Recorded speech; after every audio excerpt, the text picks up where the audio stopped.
जंगल का रहस्य। रवि और उसके दोस्त साहसिक यात्राओं के शौकीन थे। गर्मी की छुट्टियों में उन्होंने एक घने जंगल की ओर जाने का फैसला किया, जिसके बारे में गांव में कई रहस्यमयी कहानियां प्रचलित थीं। कहते थे कि वहां जाने वाला कोई लौटकर नहीं आता, लेकिन रवि और उसके दोस्तों को ऐसी कहानियों पर यकीन नहीं था। जंगल की दहलीज। चारों दोस्त रवि, अर्जुन, सोनू और दीपक अपनी जरूरी चीजें लेकर जंगल की ओर बढ़े। जैसे जैसे वे अंदर गए, जंगल घना और अंधकार में होता गया। पक्षियों की चहचहाहट बंद हो गई और हवा में एक अजीब सी ठंडक थी। कुछ दूर जाने के बाद उन्हें एक पुराना खंडहर दिखाई दिया। उत्सुकता से वे उसकी ओर बढ़े। अचानक सोनू को ऐसा लगा जैसे कोई उन पर नजर रख रहा हो। क्या तुम्हें भी अजीब सा एहसास हो रहा है? उसने पूछा। खंडहर का रहस्य। खंडहर के अंदर घुसते ही उन्हें वहां पत्थर की दीवारों पर अजीब चित्र दिखे, कुछ प्राचीन प्रतीकों और रहस्यमयी आकृतियों के। तभी दीपक की नजर जमीन पर पड़े एक पुराने लकड़ी के बक्से पर पड़ी।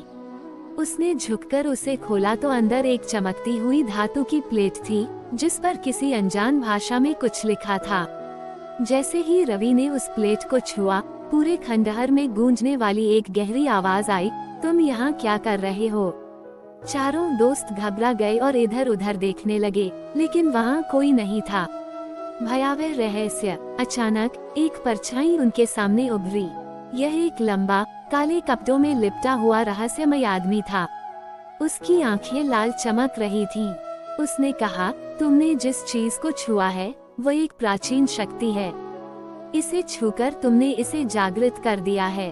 अब तुम इसे वापस नहीं रखोगे तो जंगल तुम्हें कभी जाने नहीं देगा।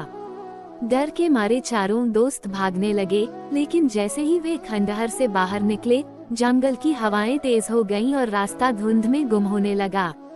अब चारों को समझ में नहीं आ रहा था कि वे किधर जाएं। रहस्यमयी बचाव। तभी अर्जुन को याद आया कि उसने अपनी जेब में वह धातु की प्लेट रखी थी। उसने उसे वापस निकालकर वहीं जमीन पर रख दिया। अचानक सब कुछ सामान्य हो गया। धुंध गायब हो गई, हवा शांत हो गई और जंगल फिर से वैसा ही लगने लगा। वे घबराए हुए वहां से भागे और गांव वापस आ गए। जब उन्होंने गांव के बुजुर्गों को ये कहानी सुनाई, तो उन्होंने बताया कि वो खंडहर एक प्राचीन राजा के श्रापित खजाने का हिस्सा था। जो भी उसे छूता, वो कभी जंगल से बाहर नहीं आ पाता।